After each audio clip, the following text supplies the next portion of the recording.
पर आयोजित किए गए जाट सम्मेलन में शामिल हुए मुख्यमंत्री शिवराज सिंह चौहान ने अपना बचपन याद करते हुए यहां पर एक बात जो और स्मृति को उन्होंने साझा किया है जनता के साथ, और उन्होंने अपने बचपन की बात करते हुए कहा कि मुझे जाट समाज का प्यार और आशीर्वाद मिला है। इमरजेंसी में मैं जेल में बंद था, छूट कर आया, जनता पार्टी का काम शुरू किया और मैं राजनीतिक बात नहीं कर रहा हूं, एक घटना सुना रहा हूं। मुझे घर से निकाल दिया गया था और ये फिर से जेल जाएगा। मुझे घर में सहारा देने वाले जैत विक्रम सिंह जाट थे। से ही बचपन से मुझे जाट समाज का प्यार और आशीर्वाद मिला है।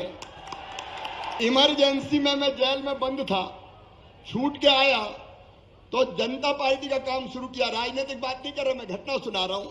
तो मुझे घर से निकाल दिया कि ये फिर जेल जाएगा, तो मुझे घर में सहारा देने वाले जैत के विक्रम सिंह जाट थे। ये माया नारोलिया जी नारायणपुर से इनका गहरा रिश्ता है, और विद्यार्थी परिषद हो या भारतीय जनता पार्टी, आशीर्वाद मिला विक्रम वर्मा जी का और फिर साथ मिला कमल पटेल। और इसी कड़ी में मुख्यमंत्री शिवराज सिंह चौहान ने मीडिया को संबोधित करते हुए कांग्रेस को घेरा है।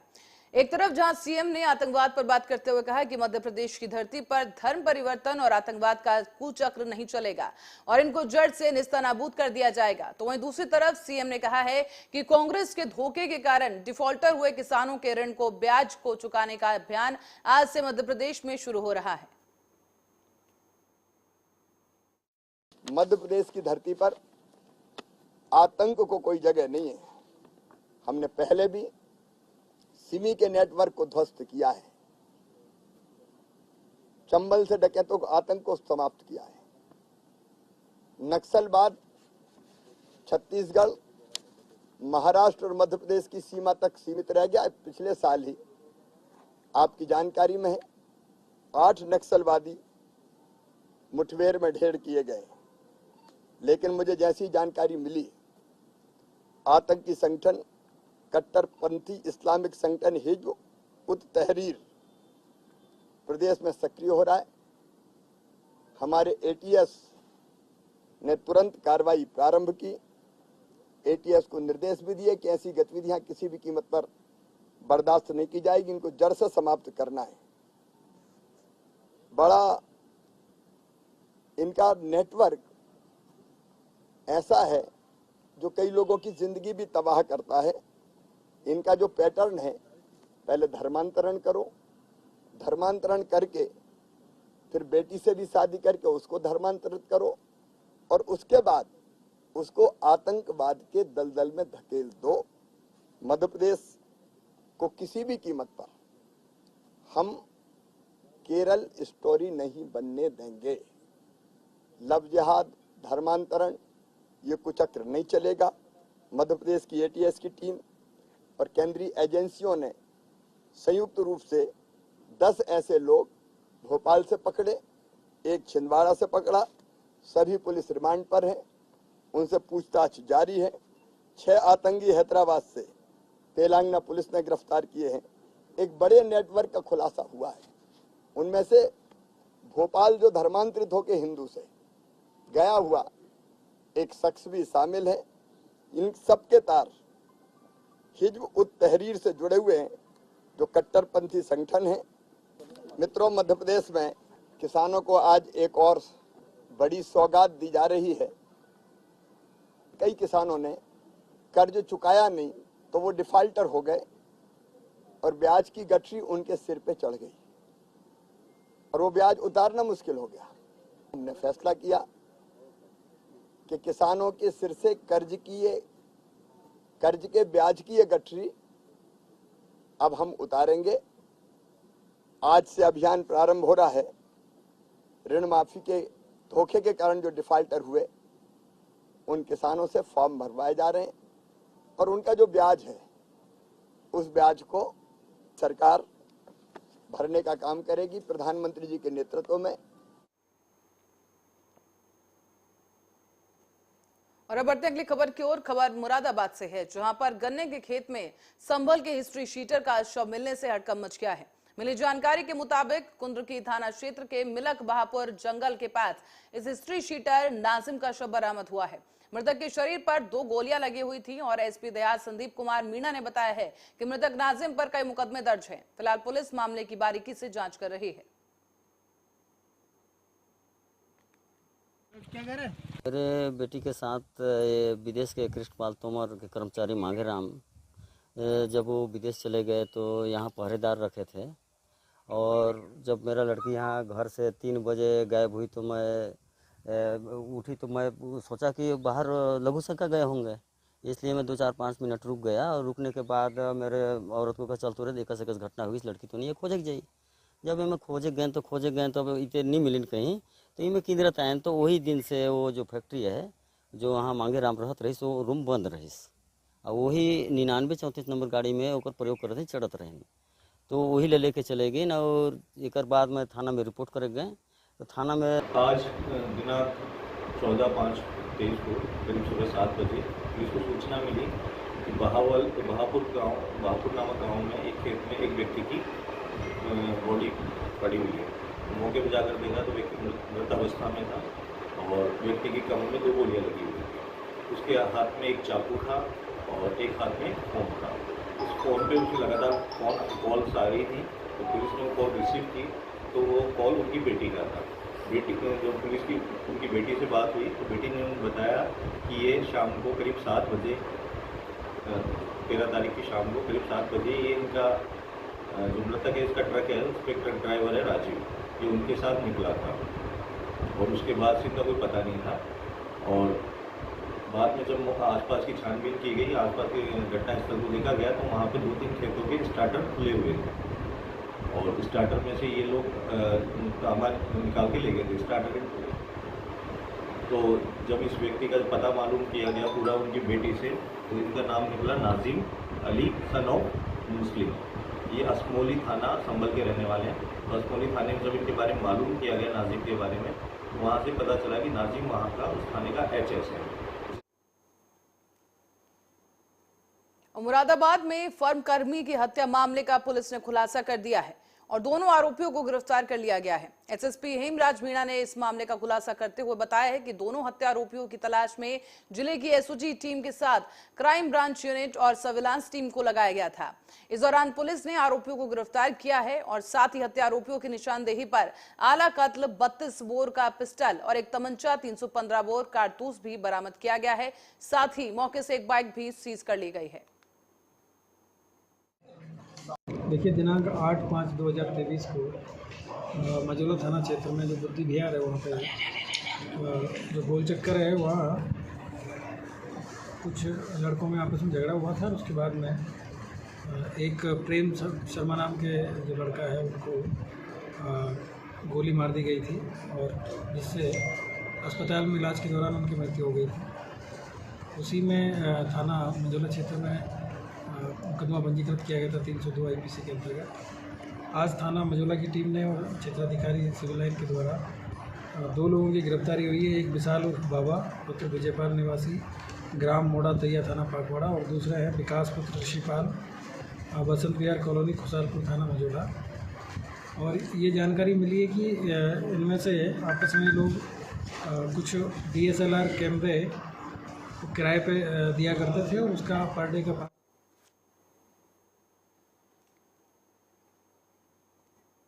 और कहते हैं अपराधी कितना भी शातिर क्यों ना हो, कानून के लंबे हाथ एक ना एक दिन उसकी गर्दन तक पहुंच जाते हैं। ऐसे ही कुछ देखने को मिला है हरियाणा के रेवाड़ी में, जब पुलिस ने 28 अप्रैल को सराफा व्यापारी से हुए लूट के मामले का खुलासा कर दिया है और पूरे 16 दिन बाद पुलिस ने लूटकांड में शामिल आरोपियों को गिरफ्तार कर लिया है और उसके पास से लूट के 60 लाख के गहने बरामद कर लिए गए। मुझे इस बात की बहुत खुशी है कि हमारे पुलिस प्रशासन ने हमारा पूरा साथ दिया और हमें पूरी तरह से संतुष्ट करा है और माल की पूरी बरामदगी दिखाई है। और मैं सब पुलिस प्रशासन का पूरी तरह से धन्यवाद करता हूं और अपने सराफा एसोसिएशन भाई पवन बत्रा ने हमारा बहुत साथ दिया और पूरी हमारी यूनियन ने, सब बाजार वालों की यूनियन ने हमारा पूरा साथ दिया और अरविंद यादव जी भी हमारे से मिलकर गए थे, उन्होंने भी हमारा पूरा साथ दिया।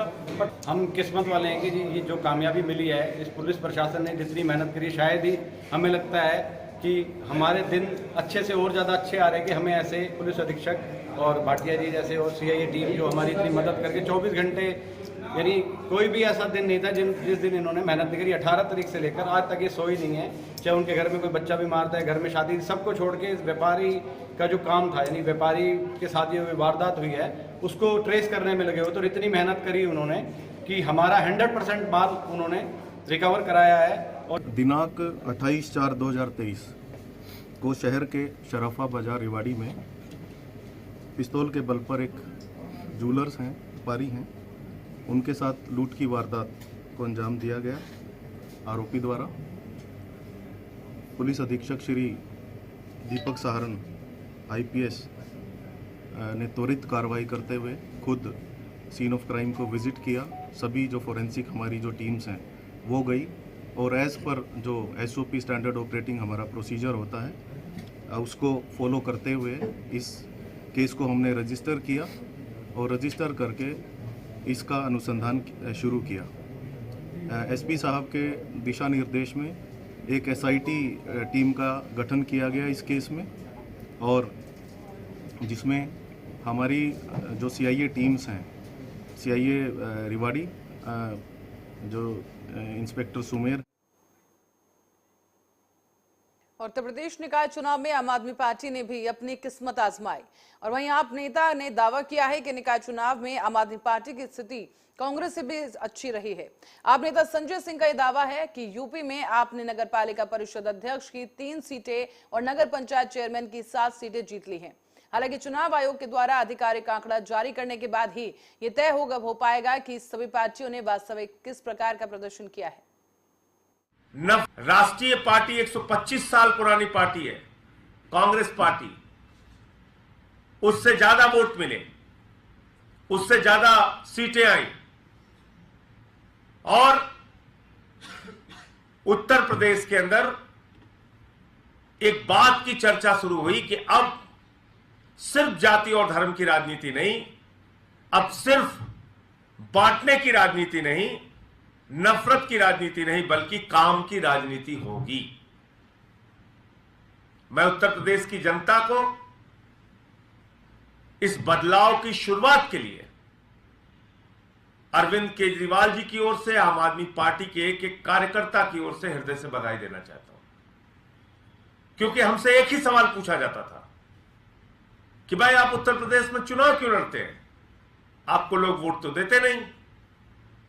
और एक मजाक भी उड़ाते थे, मैं आपको बताऊं, बड़ा बुरा भी लगता था कि भाई यहां तो सिर्फ जाति और धर्म के नाम पे वोट पड़ता है, यूपी में आप लोग परेशान मत होइए, यहां अपनी ऊर्जा मत लगाइए, यहां कोई केजरीवाल जी के मॉडल को नहीं सुनेगा, यहां तो सिर्फ जाति और धर्म के नाम पर वोट पड़ेगा, आप इसके चक्कर में मत पड़िए। लेकिन जनता ने इस बात को गलत साबित किया कि नहीं, सिर्फ जाति और धर्म के नाम पर नहीं, हम इनको भी मौका देंगे।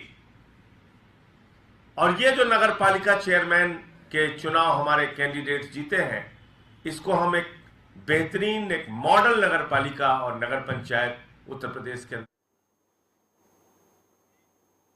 कर्नाटक में मुख्यमंत्री चुनने पर कांग्रेस अध्यक्ष मल्लिकार्जुन खड़गे का बयान सामने आया है। कांग्रेस अध्यक्ष ने कहा कि हमारे समकक्ष बेंगलुरु गए हैं और वो शाम में वहां पहुंचेंगे। इसके बाद कांग्रेस विधायक दल की एक बैठक की जाएगी और बैठक के बाद आला कमान ये निर्णय लेंगे। और हमारे गए हैं वहाँ पर बेंगलुरु को, तो शाम में वो पहुँचेंगे। उसके बाद वो CLP की मीटिंग होगी और CLP के मीटिंग के बाद उनकी जो भी राय होगी वो हाईकमांड को कम्युनिकेट करेंगे। फिर उसके बाद हाईकमांड यहाँ से। और आपको बता दें कि 14 मई यानी आज मदर्स डे मनाया जा रहा है। इस मौके पर राजस्थान के CM अशोक गहलोत ने अपने सोशल मीडिया अकाउंट पर अपनी मां की फोटो साझा कर भावुक पोस्ट लिखा है। CM गहलोत ने मां के साथ अपनी परिवार की फोटो को साझा करते हुए लिखा कि सख्त राहों में भी आसान सफर लगता है, ये मेरी मां की दुआओं का असर लगता है। मां आज भी आपकी बहुत याद आती है। #मातृ दिवस पर मातृशक्ति को सादर नमन। गहलोत ने सुबह ही ये पोस्ट किया है और फोटो साझा की है फेसबुक पर। उसके बाद दोपहर में इस फोटो को कई लोगों ने देखा और कई तरह के कमेंट्स भी यहाँ पर किए गए हैं और इसी के साथ आपको बता दें कि 17,000 से ज्यादा लोगों ने इस फोटो को लाइक किया है, जबकि 1600 से ज्यादा लोग इस फोटो पर कमेंट कर चुके हैं।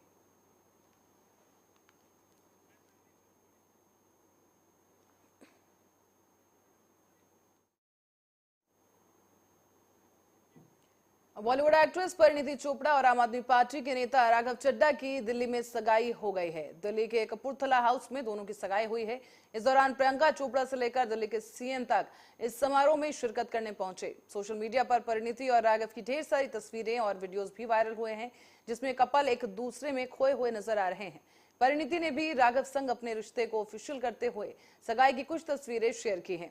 राघव चड्ढा और परिणीति की सगाई में पंजाब के मुख्यमंत्री भगवंत मान, मशहूर फैशन डिजाइनर मनीष मल्होत्रा और दिल्ली के मुख्यमंत्री अरविंद केजरीवाल के साथ साथ कई दिग्गज शामिल हुए हैं। प्रियंका चोपड़ा ने भी इस दौरान अपनी कजन परिणीति चोपड़ा की सगाई में शिरकत की। बता दें कि कपल ने सिर्फ 150 मेहमानों को ही अपनी सगाई में शिरकत करने के लिए न्योता भेजा था। अब बता दें कि राघव चड्ढा आम आदमी पार्टी से राज्यसभा सांसद हैं और राघव ने 2012 में आम आदमी पार्टी को ज्वाइन किया था। पार्टी में शामिल होते ही उन्हें पार्टी का ट्रेजरर बना दिया गया और राघव राजनीति में आने से पहले एक चार्टर्ड अकाउंटेंट थे। 2016 में वो कुछ समय के लिए मनीष सिसोदिया के एडवाइजर भी रह चुके हैं।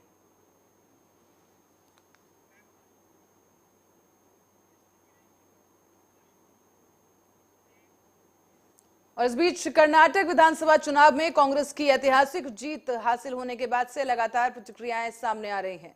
चुनाव के नतीजों के मुताबिक कांग्रेस ने 224 विधानसभा सीटों में से 135 सीटों पर यह जीत हासिल की है, जिसके बाद असम के मुख्यमंत्री हेमंत बिस्व शर्मा ने अपना ट्विटर हैंडल पर बीजेपी की हार को स्वीकार कर लिया है।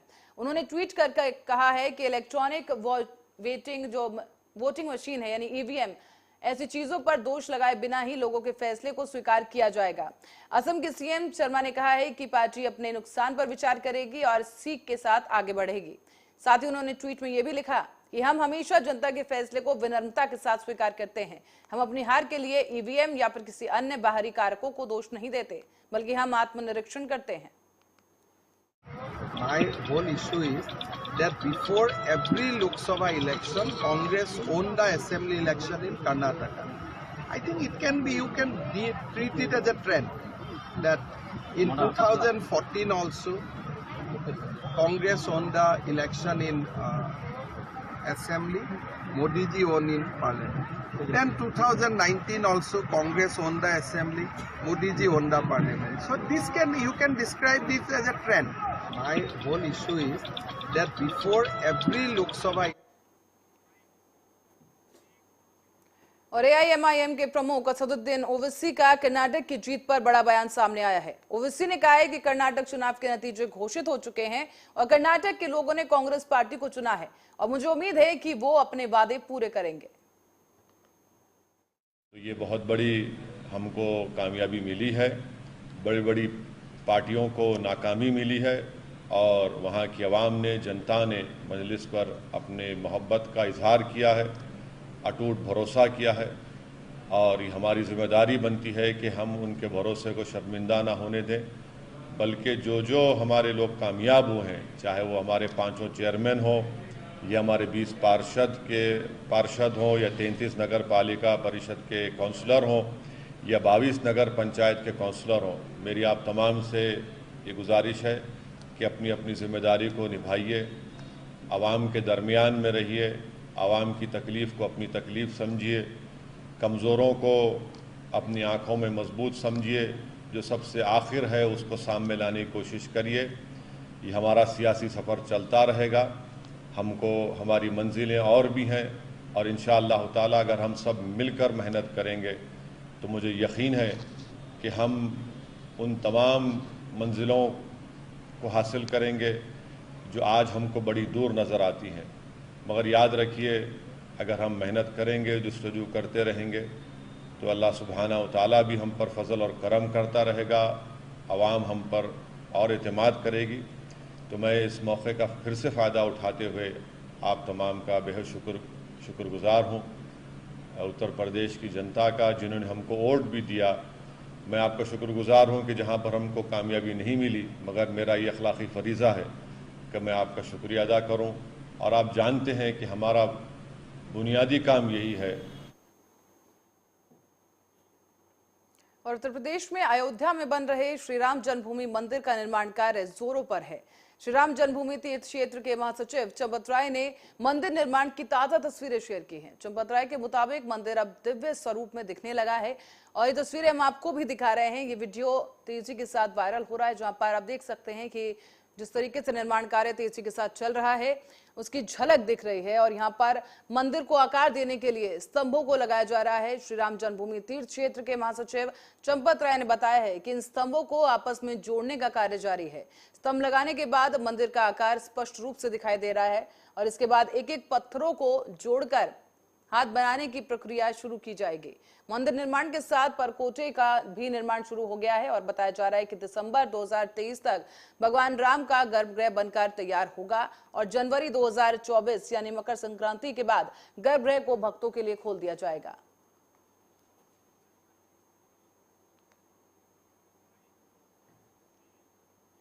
और अब बुलंदशहर की ओर रुख करेंगे, जहां खुर्जा में मारपीट का एक मामला सामने आया है, जिसका वीडियो सोशल मीडिया पर वायरल हो रहा है।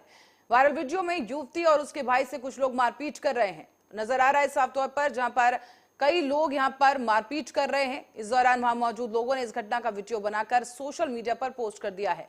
वीडियो के वायरल होने के बाद से खुर्जा नगर कोतवाली पुलिस इस मामले की जांच में जुट चुकी है।